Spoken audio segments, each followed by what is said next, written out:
మరి నేటి దినమున మనము 58వ కీర్తన ధ్యానం చేసుకుందాం.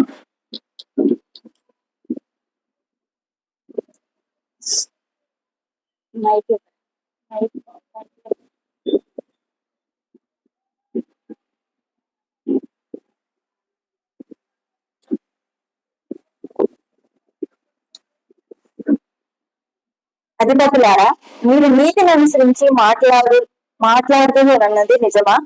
నరులారా, మీరు న్యాయమును బట్టి తీర్పు తీర్చుతురా? లేదే, మీరు హృదయపూర్వకంగా చెడుతనం జరిగించుచున్నారు. దేశమందు మీ చేతి బలత్కారం తూచి చెల్లించుచున్నారు.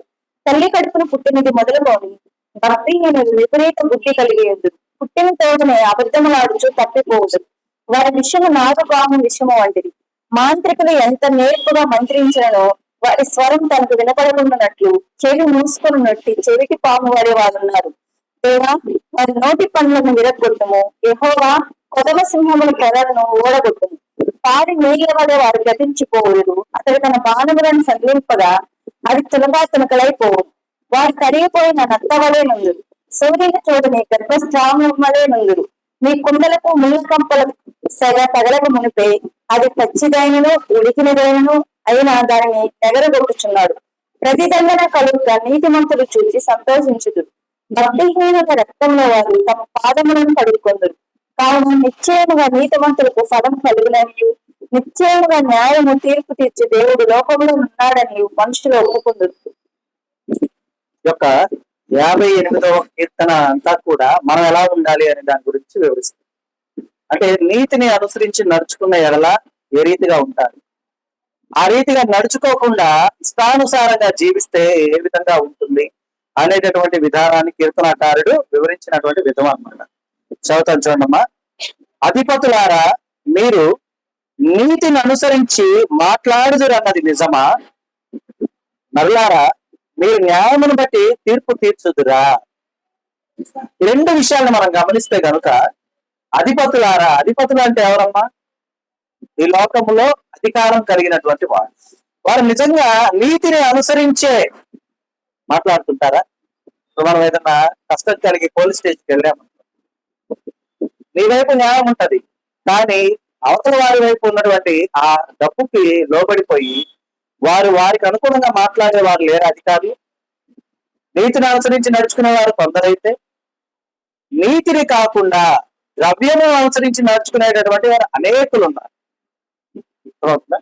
కాబట్టి దేవుడు ఆ విషయాన్ని వివరిస్తున్నారు అనమాట. అధిపతులారా, మీరు నీతిని అనుసరించి మాట్లాడుదురు అన్నది నిజమా? నిజంగా అలా మాట్లాడతారా? మనం ఎలా మాట్లాడుతున్నాం మనం కూడా ఆలోచించుకోవాలి.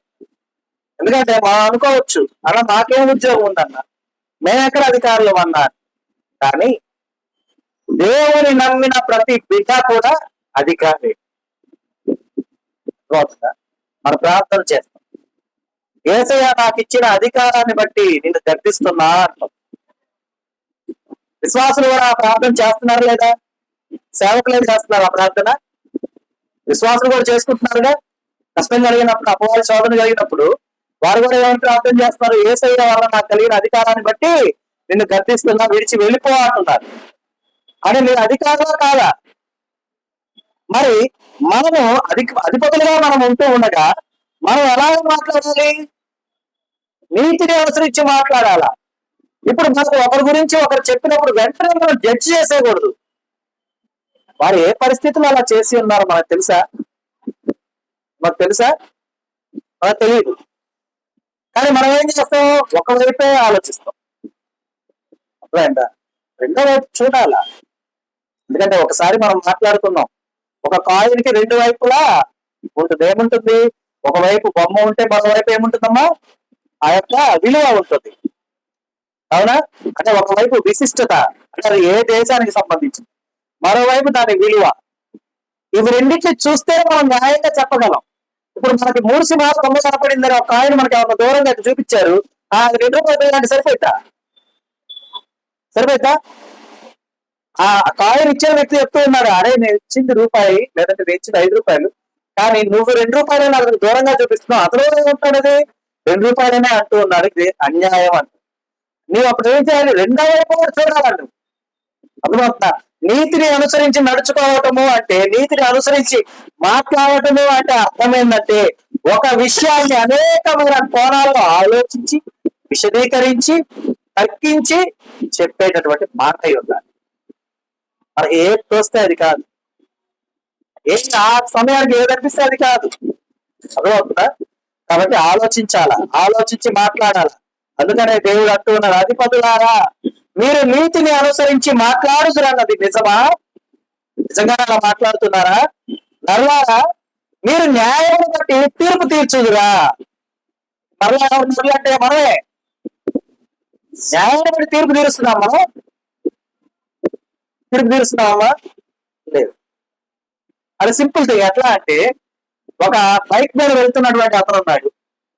అతను వెళ్తూ ఉండగా ఒక సైకిల్ అతను వచ్చేసి అతను గుద్దాడు. తప్ప ఎవరిది అంటారు అక్కడ? ఇదే అండి. మహా తెలివిగల ఒక మాట, జస్ట్ జోక్, ఎవరు కూడా ఇంకొక విధంగా తీసుకోలేదు. ఆమె నడుచుకుంటే రోడ్డు మీద వెళ్తుంది. ఒక ఆయన చాలా దూరం నుంచి బండి మీద వస్తే హార్న్ కొడతా వస్తున్నాడు. బ్రేక్ ఆగట్లా. ఎంతో చివరికి ఆ దగ్గరికి వచ్చేసరికి కరెక్ట్ గా ఇద్దరు ఎదురెదురుగా నిలబడ్డారు. ఈయన అన్నాడు, ఏమ్మా అంత దూరం నుంచి హార్న్ కొడుతున్నా కదా, ఒక్క నిమిషం ఆగి వెళ్ళొచ్చు మేము వెళ్ళాకంటే. వెంటనే ఒక మాట అంది. ఏమంటుంది తెలుసా? ఏమని ఉంటుంది? నీ బండికి బ్రేకులోనే నా కాళ్ళకు లేవుగా. అర్థమైందా? పొరపాటున ఈ బండి అతను తగిలాడు అనుకో, తప్ప ఎవరిది అయిపోయింది అక్కడ? అంటే నీకు బ్రేకులు ఉంచుకో రోడ్డు వేయలా, అంతే కదా? అవునా కదా? నీకు బ్రేకులు ఉన్నాయి, అయినా నువ్వు బ్రేకులు వేయలా. నా కాళ్ళకి ఏమైనా బ్రేక్ ఉన్నాయి వేయటానికి? లేవు కదా? మరి అలాగే ఇక్కడ ఒక చిన్న, అంటే మన కంటి చూపుకి ఒక చిన్నదిగా అనిపించింది, కానీ అది వెళ్ళి పెద్దదాన్ని దేనన్న గుద్దినప్పుడు మన పెద్దదాన్నే తప్పండి.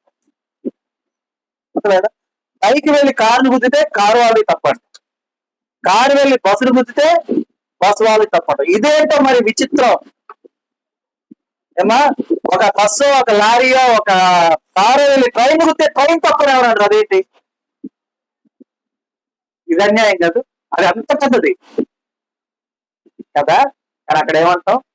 ట్రైన్ వచ్చే సమయానికి నువ్వెందుకు వెళ్ళావు అంటాం. అలాగే ప్రతి ఒక్క దానికి ఒక పరిమాణ క్రమం ఉంటుంది, అలాగే పరిణతి ఉంటుంది.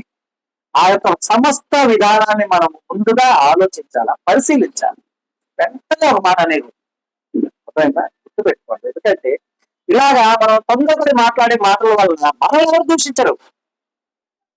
అర్థమైనా? మనల్ని ఎవరు అంటారు? ఎవరు అంటారు? ఏమా మీ పాస్టర్ గారు నేర్పించింది ఇదేనా? ఇంకా స్టెప్ ముందుకేసారు, మీ చర్చిలో మీ దేవుడు ఇదే నేర్పిస్తుంది. అప్పుడు ఎవరిని మనం దూషణకు గురి చేస్తున్నాం? దేవుడినే కదా. అవునా కదా? కాబట్టి తొందరపడి మాట్లాడకుండా మనం జాగ్రత్త వహించాలి, గమనించాలి. చూడండి, లేదే మీరు హృదయపూర్వకముగా చెడుతనము జరిగించుచున్నారు, దేశమందు మీ చేతి బలాత్కారము తూచి చెల్లించుతున్నారు. మనం కూడా బలవంతుల వైపే మాట్లాడాలి, బలహీనుల వైపు అస్సలు మాట్లాడాలి. బలహీనులు తప్పు లేకపోయినా సరే, నువ్వే తప్పు చేస్తుంటావు, నువ్వు చేయకుండా వాళ్ళు ఎందుకంటారు? కాబట్టి మనల్ని మనం సెర్చ్ చేసుకోవాలమ్మా. మన ముందు ఉన్నటువంటి లోకాన్ని చూసి, లోకంలో ఉన్నటువంటి వాటిని చూసి, వారు చూడు ఎలా ఆడుతున్నారో, వారు చూడు ఎలా మాట్లాడుతున్నారో, ఎలా తిరుగుతున్నారో, ఎలా చేస్తారు, ఇది కాదు మనం మాట్లాడాల్సింది. నేను ఎలా మాట్లాడు, నేను ఎలా నడుచుకుంటున్నాను, నేను ఎలా ప్రవర్తిస్తున్నాను. ఎందుకంటే ఇప్పుడు మనం ఎదుటి వారిని చూసి మనం వాళ్ళని పాయింట్అవుట్ చేస్తున్నాము అంటే, మన యొక్క ప్రవర్తనలో కూడా పాయింట్అవుట్ చేసే ఉంటాయా ఉండవా? ఉంటాయి కదా. ముందు మనం వాటిని సరి చేసుకోవాలి. అర్థమవుతుందా? మొదట వాటిని సరి చేసుకున్న తర్వాత మనం అప్పుడు నిజమైన క్రైస్తవులుగా మనం ఉంటాం. అదే చెప్తూ ఉన్నారన్నమాట. మీరు హృదయపూర్వకముగా చెడుతనము జరిగించుతున్నారు, దేశమందు మీ చేతి బలాత్కారము తూచి చెల్లించున్నారు. తూచడం అంటే అదే ఎవరు బలవంతులు అని వాళ్ళ వైపు మాట్లాడు. ఇదేమో నాకు అర్థం కాదు. రక్త సంబంధికుల్లో కూడా ఈ వ్యత్యాసం జోక్ కాదు. ఒక తల్లికి 10 మంది పిల్లలు ఉన్నారనుకోండి, 10 మంది పిల్లల్లో ఇద్దరు గనక బాగా వెనకబడి ఉంటే మిగతా 8 మంది ఒకటిగా ఉంటారు, ఆ ఇద్దరు మాత్రం పక్కన పెడతారు. ఏమి అదేం వ్యత్యాసం? 8 మందికి ఉన్నదాన్ని 8 మంది 8 చేతులు వేస్తే వాళ్ళు కూడా మీతో సమానం అవరా? అవుతారా అవరా? మీ తోడబుట్టిన వారు కాదా వారు? మరి సరే, తోడబుట్టిన వారు ఓకే, కానీ చూడండి, స్నేహితులైనటువంటి వారు ఒకరినొకరు సాయం ఎలా అందించుకుంటారు?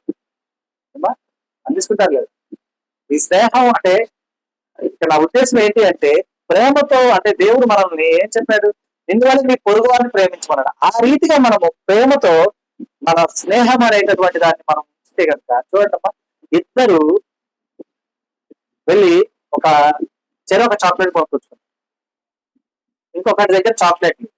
ఇద్దరు ఏం చేశారంటే వారికి చెరి సగం ఇచ్చారు. ఎవరి దగ్గర ఎక్కువ ఉంది? మధ్యలో వారి దగ్గర కదా ఎక్కువ ఉంది.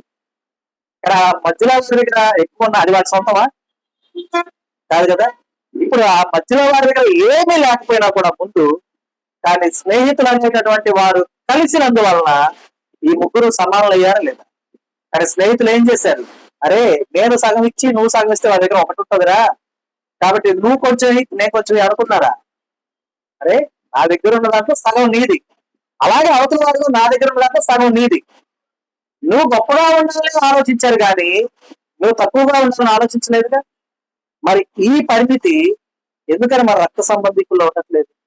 కొన్ని రక్త సంబంధికులకు ఈ యొక్క విధానము మన సహోదరుల మధ్య ఎందుకు ఉండట్లేదు? సంఘం అంటే ఒక కుటుంబం, ఆ సంఘం ఎందుకు ఉండలేకపోతుంది? ఆలోచించుకోవాలి మనం, అర్థమవుతుందా? ఎందుకంటే మనం తూచేవారుగా ఉంటుంది. స్నేహితులు ఎలాగైతే అరే నాది నీది చెడు సమానం అని వాడికి ఇచ్చాడో అలాగే ఇచ్చేయాల, అంతేగాని అరే వాడు నీకు కొత్త ఇస్తాడు నేను కొత్త ఇస్తాను తోచకూడదు. ఎందుకంటే పిట్టపోరు ఎవరు తీర్చిపోయారు? పిల్లి తీర్చిపోయింది. ఏం చేస్తా పిల్లి? 2 పిట్టలు వచ్చి ఒక ఆహారానికి కొరకు కొట్టుకుంటున్నాయి, రొట్టె ఏదో. మధ్యలో పిల్లి వచ్చింది, ఏది మీ గోళ? రొట్టె చేప ఏదో లేండి. ఆ పిల్ల ఏం చేసింది? సరే నేను మీ ఇద్దరికి చెడు సమానం ఉంచుతానండి. సరే అంటున్నారు, తక్కిడి విడిచి పెట్టుకుంటుంది పిల్లి.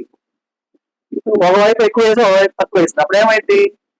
ఎక్కువ వైపు ఉన్నది బరువు ఎక్కి డౌన్ అయింది. పిల్లి అప్పుడు చెప్పింది, అరే ఇందులో తక్కువ ఉంది ఇందులో ఎక్కువ ఉంది కాబట్టి అది ఎక్కువైనా కొంచెం నేను తింటాను, మిగతా మీకు ఇద్దరికి సమానం అయింది. సరే వీళ్ళు ఏమనుకున్నారు? ఆ సరేలే సమానంగా మనకు కావాలంటే ఓకే అన్నారు. అనేసరికి అదేం చేసింది? ఎక్కువ ఉంచేసింది. అప్పుడు ఇది ఇటు పక్క బరువు ఎక్కింది, ఈ పక్క దిగింది, మళ్ళీ ఆ పక్క తగ్గింది, ఆ పక్క దిగింది. చివరికి ఏమైంది? ఖాళీ తక్కిడు ఉందన్నమాట. అర్థమైందా? కాబట్టి ఆ రీతిగా దేవుని బిడ్డలు అనేవారు ఉండకూడదు. ఒకవేళ నువ్వు తిను ఎక్కువ, ఏమైంది? నువ్వెవరు? నా రక్త సంబంధికురాలు, నువ్వెవరు? నా రక్త సంబంధికుడు. ఎందుకని? నిన్ను నన్ను ఒకే రక్తంలో కొన్నాడు నా యేసయ్య. కాబట్టి నువ్వు ఎక్కువ తింటే నాకు నష్టమేం లేదు. అర్థమైందా? అలా ఉండాలి, మనం తూచేవారుగా ఉండకూడదు, మనం గమనించండి. కాబట్టి కానీ అలా తూచేవారు ఎవరుగా ఉన్నారు? బలాత్కారము చేసేటటువంటి వారుగా ఉన్నారు. కాబట్టి అలా ఉండకూడదు. ఎందుకంటే వారు ఎలాంటి వారో చూడండి. తల్లి కడుపున పుట్టినది మొదలుకొని భక్తిహీనులు విపరీత బుద్ధి కలిగి ఉందరు, పుట్టిన తోడనే అబద్ధములాడుచు తప్పిపోవద్దు. అంటే చాలా మంది తల్లి గర్భంలోనే నేర్చుకొని వస్తూ ఉంటారు అని. అర్థమైందా? అలాగా మనం ఉండకూడదు. అర్థమైందమ్మా? గమనించాలి మనం. వారి విషము నాగుపాము విషము వంటిది. అంటే ఇక్కడ విషము అంటే ఏంటంటే వారిలో విషం ఉంటుంది అని కాదు అర్థం. మనకి 2వ తరగతిలోనో 3వ తరగతిలో ఒక లెసన్ ఉంటుంది. తేలుకి తోకలో విషం ఉంటుంది, పాముకి తలలో విషం ఉంటుంది. కానీ కలుడు అంటే ఎవరు? గొడవలు పెట్టేవాడు, చెడ్డవాడు. వాడికి ఎలా ఉంటుంది విషం? నిలువెల్లా విషమే. కలునికి నిలువెల్లా విషమే. అంటే ఇక్కడ అర్థం చేసుకోవాలి మనం. ఒకవేళ మనం క్రైస్తవులుగా జీవిస్తున్నాము అనే ముసుగులో ఉండి గనక, విపరీత బుద్ధిని గనక అలాగే ఉంచుకున్న వారమైతే మనం గనక నిలువెల్లా విషం కలిగిన వాడు. అర్థమైందా? అలాగున ఉండకూడదు. కాబట్టి గమనించాలి. మాంత్రికులు ఎంత నేర్పుగా మంత్రించినను వారి స్వరము తనకు వినబడినట్లు చెవి మూసుకున్నట్టు చెవిటి పాము వలె వారు. అంటే ఎలాగంటే మంచి చెప్తుంటే వినరు. చెవిటి వారి ముందు శంఖం పుట్టే ఉపయోగం ఉందా? అలాగా ఈ చెవిన విని ఈ చెవిన వదిలేసేటటువంటి వారుగా ఉంటారు. మనమైతే మనం అలా వదిలేస్తూ ఉన్నాం అనుకోండి, మనం ఎవరితో సమానం? క్రైస్తవులమా? వదిలేస్తే కాదు. క్రీస్తుని కలిగిన వారం, క్రీస్తుని ధరించుకున్న వారం అయినప్పుడు మనము ఎలా ఉంటామమ్మా? దేవుడు బోధించిన సమస్తము నేర్చుకొని వాటిని అనుకరించి ఆ ప్రతి విధమైన విధానంలో మనం ముందుకి సాగిపోయేవారుగా. కాబట్టి గమనించాలి. దేవా, వారి నోటి పండ్లను విరగొట్టు, యెహోవా కొదమ సింహముల కోరలను ఓడగొట్టు, వారు నీళ్ల వలె వారు గతించిపోవుదు. అతడు తన బాణములను సంధింపగా అవి తునకలై పోవుదు. అంటే దేవుడిని వేడుకుంటున్నామంట, అయ్యా అలాంటి వారి పండ్లు తీసేయి, కోరలు విరగొట్టి. ఎందుకంటే అట్లాంటి వారు ఎలా ఉన్నారు? నీళ్ళ వల్ల గతించిపోతారు. మీరేమైపోతామో పోస్తే కొద్దిసేపటికి ఆవిరైపోతారు, గతించిపోతారు. అంతేకాదు, వాడు ఒకవేళ ఎదుటి వారి మీద శాపం, బాణములు అంటే శాపవచనం, అవే ఉపయోగం లేదు. అందుకే దేవుడు మనం అంటాడు, మన నోటి నుండి ఏది రావాలమ్మా? ఆశీర్వాద వచనములు మాత్రమే రావాలి, శాప వచనములు మన నోట రాకూడదు. గమనించాలి. వారు కరిగిపోయిన నత్త వలె నుందురు, సూర్యుని చూడని గర్భస్రావం వలె నుందురు. నీ కుండలకు ముళ్ళ కంపల సెగ తగలక ముడిపే అది పచ్చిదైనను ఉడికినదైనను ఆయన దాన్ని మెరగగొట్టుచున్నాడు. ఓకేనంటే కుండలో వంట చేసుకుంటారు, అవునా? పూర్తిగా ఉడక ముందు అసలు ఆ గాలి కూడా, ఆ మంట కూడా తగలక ముందే దాన్ని పగలగొట్టేస్తారు. అంటే దాని అర్థం ఏంటంటే విస్తరణ అన్ని తినలే పరిస్థితి ఉంటుంది చాలా మందికి. అలాంటి పరిస్థితిని వాళ్ళు పొందుకుంటారు. కాబట్టి అంటే ఇది ఒకటి గుర్తుపెట్టుకోండి, ఇది కేవలము అలా ఉన్న వాళ్ళకే కదన్నా, మనకు కాదు కదా. కాదు, దేవుడి లేఖనాలు ఎవరైతే ఆజ్ఞను అనుసరించక ఆజ్ఞ అతిక్రమం చేసి నడుచుకుంటారో వారు దేవుని పిల్లలైనను, వారు దేవుని ఎంతగానో మెప్పించి ఒప్పించిన వారైనను సరే, వారిని కూడా దేవుడు ఏకరీతిగా చూస్తారు. వారికి ఒక న్యాయం, వీరికి ఒక న్యాయం దేవుడు ఎప్పుడు కూడా తీర్చదు. ఎందుకంటే అల్లారు ముందుగా ఎంతో ఇష్టంగా తన స్వహస్తాలతో నిర్మించుకున్న ఆదామునే వెళ్ళగొట్టాడు దేవుడు. మనం ఎంతమ్మా, మనం గొప్ప. ఇంకా మనం ఎలా రూపుదిద్దుకున్నాం? తల్లి గర్భంలో నుండి రూపుదిద్దుకున్నాం. కానీ ఆదాము దేవుని యొక్క స్వహస్తాలతో రూపుదిద్దుకున్నాడు. అతన్నే దేవుడు వెళ్ళగొట్టేసినప్పుడు మనం ఎంతమ్మా? కరెక్ట్ గా ఉండాలా లేదా? కరెక్ట్ గా పర్ఫెక్ట్ గా ఉండాలా? ఎందుకంటే నా వల్ల నా దేవుడు తమదించుకోకూడదు అన్నటువంటి విధానాన్ని మనం ఎప్పుడు కూడా గుర్తుంచుకునేవారుగా ఉండాలి. ప్రతిదండన కలుగగా నీతిమంతులు చూచి సంతోషించు. అయితే భక్తిహీనుల రక్తములో వారు తమ పాదములను కడుక్కుంది. చూడండి, ప్రతిదండన కలుగగా నీతిమంతులు చూచి ఏం చేస్తారు? సంతోషిస్తారు. అంటే ఇక్కడ దీని అర్థం ఎలా చేసుకోవాలి మనం? భక్తిహీనుడికి ప్రతిదండన కలగగా నీతి అలాగే జరగదు, అది కాదు. నేను ఏదైనా పొరపాటు చేశాను అనుకోండి, వెంటనే నాకు ప్రతిదండన కలిగితే, అయ్యా నేను చేసిన తప్పే, నీవు నాకు సరైన శిక్ష వేశావు, నన్ను మంచి మార్గంలో నడిపిస్తున్నావని మనం సంతోషించేవారు భక్తిహీనులైన వారు, నీతిమంతులైన వారు. అయితే భక్తిహీనులు ఏం చేస్తున్నారు? రక్తంలో వారు తమ పాదములు కడుక్కుంటూ ఉన్నారు. ఇక్కడ దీన్ని విడదీసి చదువుకోవాలి మనం. అర్థమవుతుందా? భక్తిహీనులు అంటే కలిపి చదివితే ఎలా ఉంటుందంటే, ప్రతిదండన కలుగగా నీతిమంతులు చూసి సంతోషిస్తూ ఉంటారు, భక్తిహీనుల రక్తంలో వారు తమ పాదములు కడుక్కుంటారు. అంటే ఎవరు? నీతిమంతులు కడుక్కుంటారు అనేటటువంటి అర్థాన్ని వస్తుంది. కానీ మనం అర్థం చేసుకోవాలి, విడదీసి చదవాలి. ఏమని వ్రాయబడింది? భక్తిహీనుల రక్తంలో వారు తమ పాదములను కడుగుకుందురు. అంటే కత్తి పట్టుకున్నాడు, కత్తితోనే అంతమైపోతాడు. తుపాకీ పట్టుకున్నాడు, అలాగే మంచిని పట్టుకున్నాడు, మంచిలోనే ఉంటాడు. అవునా కదా? అంటే హింస ఎన్నుకున్నవాడు ఎప్పుడు కూడా హింసించబడే మరణిస్తాడు. అహింస అయితే ఎప్పుడు శాంతియుతంగానే వాడు జీవిస్తాడు.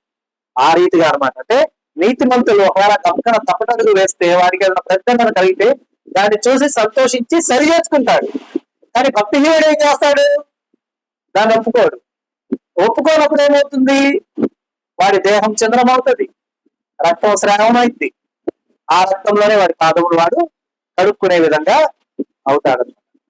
కాబట్టి కావున నిశ్చయముగా నీతిమంతులకు ఫలము కలుగుననియు, అలాగే నిశ్చయముగా న్యాయము తీర్చు దేవుడు లోకములో ఉన్నాడనియు మనుష్యులు ఒప్పుకుంటారు. నీతిమంతుడు ఎప్పుడు కూడా నిశ్చయంగా ఉంటాడు, పడిపోయే విధంగా ఎప్పుడు కూడా ఉండకూడదు. మనం ఎప్పుడు కూడా స్థిరమైన వారుగా, కదల్చబడిన వారుగా మనం ఉన్న ఎడలా దేవుడు న్యాయము తీర్చే దేవుడే ఉన్నాడు. అర్థమైందా? నీ ఆశ ఎప్పుడు భంగం కాదు. ఎందుకంటే ఆశపడ్డ హృదయం దేవుడు ఏం చేస్తున్నామా? ప్రారంభంలో తృప్తిపరిచే దేవుడై ఉన్నాడు. కాబట్టి ప్రతి ఒక్క బిడ్డను దేవుడు దీవిస్తాడు, ఆశీర్వదిస్తాడు, తృప్తిపరుస్తాడు. వారి పక్షాన ఎప్పుడు కూడా నిలబడి నీతి న్యాయాన్ని జరిపిస్తాడు దేవుడికి. కాబట్టి మనం ఎప్పుడు కూడా నీతిమంతులుగా ఉండాలి. ఆ రీతిగా ఉండుడికై చాలిన జ్ఞానంతో దేవుడు మనల్ని నింపి నడిపించును గాక. ఆమేన్. ఈ దినము దేవుడు మనకు అనుగ్రహించిన తన సత్యవాక్కును బట్టి దేవునికి కృతజ్ఞతాస్తుతులు చెల్లిస్తున్నాను. దేవుడు తన వాక్యమును దీవించు.